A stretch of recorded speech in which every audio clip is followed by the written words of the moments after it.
Muy buenos días, estimados colegas. Durante esta sesión vamos a abarcar el Instituto Jurídico de la Asistencia Familiar, conocida en la doctrina como petición de alimentos. En el caso de Bolivia se considera la asistencia familiar, que en este sentido abarcaría mucho más ítems para poder cubrir las necesidades de los beneficiarios o beneficiarias. La asistencia familiar surge como una consecuencia jurídica del parentesco, es decir, del lazo que une a las personas que pueden descender las unas de otras, como por ejemplo el parentesco consanguíneo, también del lazo que es la adopción, generado precisamente por este otro instituto jurídico.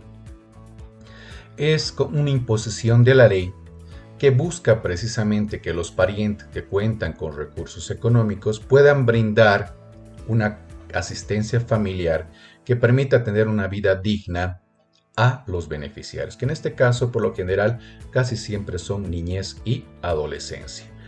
Esta suma X que se va a fijar de asistencia familiar va a poder permitir que este beneficiario o beneficiaria pueda tener una vida digna. Las características de la asistencia familiar es personalísima, es decir, que es una atribución meramente individual, recae sobre la persona, sobre el obligado o obligada. Si en su caso el obligado o obligada fallece, esta no se transmite a sus herederos. Es recíproca, pues quien tiene derecho a pedirla puede también ser obligado a darla. Me explico. Si el obligado o la obligada está prestando asistencia familiar a su hijo o hijas y a futuro este obligado o obligada se convierte ya en una persona de la tercera edad, sus hijos ya son profesionales, bueno, estos hijos profesionales tienen la obligación de colaborar también a este padre, en su caso, o a la madre, si es que ésta prestaba la asistencia familiar, un monto de asistencia también para él y que le pueda brindar también una vida digna. Es inembargable, porque el monto que está destinado es para satisfacer las necesidades más apremiantes y vitales. Por lo tanto, no se puede establecer como una garantía de un préstamo de dinero, porque es considerado como un monto que tiene que permitir vivir dignamente a la persona. Es irrenunciable, es de interés social y de orden público, pues nace con una imposición de la ley mediante lo que es el grado de parentesco. Y en este sentido, los menores de edad no tienen la posibilidad de autosustentarse económicamente. Los progenitores que se encuentran bajo el cuidado y protección del beneficiario o beneficiaria no pueden renunciar a este derecho porque no es un derecho que les asiste a ellos. Y en su caso, el beneficiario o beneficiaria tampoco puede renunciar porque no goza de capacidad legal, es decir, que no es mayor de 18 años. No es compensable. En la circunstancia que, por ejemplo, si el beneficiario adeuda una suma de dinero al obligado o la obligada de prestar la asistencia familiar, no puede compensarse este pago indicando, bueno, como me debes, ahora esto va a ir a cuenta de la asistencia familiar. No se puede realizar esto. Es circunstanciable y variable. La suma de asistencia familiar nunca adquiere la calidad de cosa juzgada, es decir, que puede ser modificada en el tiempo. Si las necesidades del beneficiario o beneficiaria se incrementan, se puede demandar incremento de asistencia familiar. Si en su caso las posibilidades del obligado o la obligada disminuyen, entonces se puede realizar una demanda de reducción de asistencia familiar. Es de orden público y coercible, si su cumplimiento es obligatorio.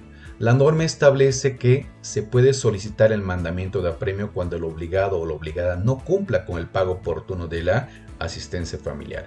Es decir, que esta persona puede ser conducida hasta 6 meses a un centro penitenciario para que cancele la suma adeudada. Esto con la finalidad de que se dé un pago oportuno. El contenido y extensión de la asistencia familiar. La asistencia familiar tiene que garantizar lo indispensable para la alimentación, salud, vivienda, recreación y vestimenta. Surge de un derecho de las familias, precisamente, de poder cubrir estas necesidades. Cuando esta no se la presta voluntariamente, se recurre a la vía jurisdiccional. En este caso, el juez público en materia familiar es el que va a determinar la suma de asistencia familiar. La autoridad jurisdiccional, al momento de determinar la asistencia familiar a favor del beneficiario o beneficiaria, tiene que velar por el interés superior de niño, niña, adolescente, es decir, que debe preocuparse más porque se satisfagan los intereses, las necesidades que tiene niñez y adolescencia. Al fin y al cabo, las personas adultas son las que tienen que cumplir con la obligación de prestar la asistencia familiar. La asistencia familiar es obligatoria hasta los 18 años, por lo tanto es irrenunciable. En este sentido, si cumple 18 años, puede extenderse hasta los 25. ¿Cuál sería la condición? De que este beneficiario esté realizando estudios, se esté formando de forma técnica, profesional o esté aprendiendo algún arte u oficio. Para esto tiene que demostrar periódicamente resultados efectivos. No es que ingrese a primer semestre y repruebe 3 veces el mismo semestre. Tiene que demostrar que está obteniendo resultados efectivos en el estudio. La recreación va a ser cubierta, igual dentro de la asistencia familiar, cuando se trate de niñez y adolescencia que estén en situación de discapacidad o cuando sean personas adultas mayores.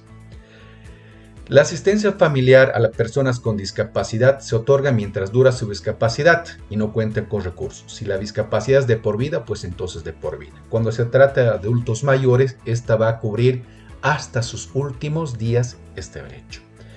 Una innovación de la Ley 603 es que hoy en día la madre ya en estado de gestación puede solicitar, demandar asistencia familiar con la finalidad de que estos recursos puedan garantizarle una alimentación adecuada, asistencia médica y demás. Este derecho, una vez que se dé el alumbramiento, se transmite al hijo o hija que ha nacido. ¿En qué consiste el proceso de asistencia familiar? La demanda se presenta ante la autoridad jurisdiccional, juez público en materia familiar, la cual va a determinar un monto fijo que el obligado o la obligada tiene que pasar cada mes.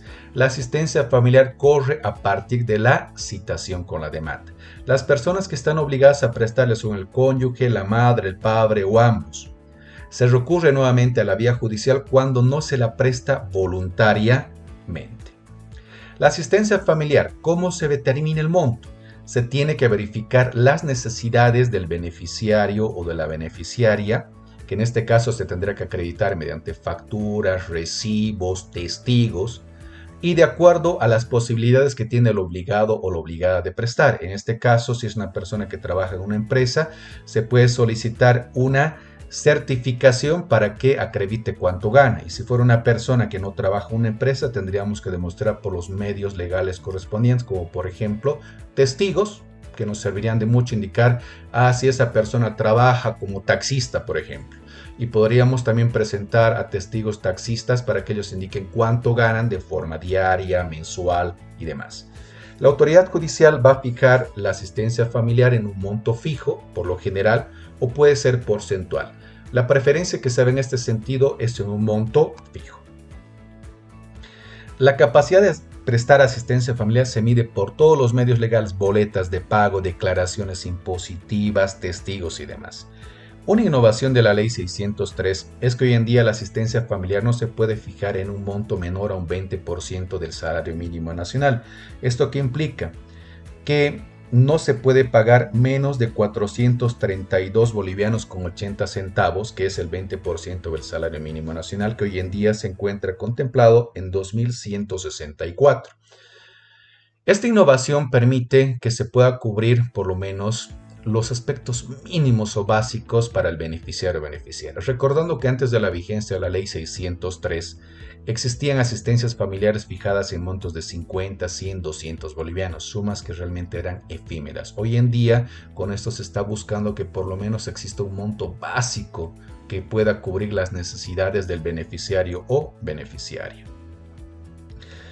Si el obligado o la obligada tiene condiciones de salud física y mental, puede buscar cualquier fuente laboral para cubrir las necesidades. Es por eso que hemos colocado el cerebrito aquí a un costado, indicando claramente: goza de salud física y mental, puede buscar cualquier fuente laboral para poder cubrir las necesidades. No hay excusa en este sentido de no puedo conseguir trabajo. Muchas gracias, mis estimados colegas. Espero que haya sido de su agrado esta exposición. Estaré atento a cualquier comentario o duda que ustedes puedan dejar. Que tengan un excelente día.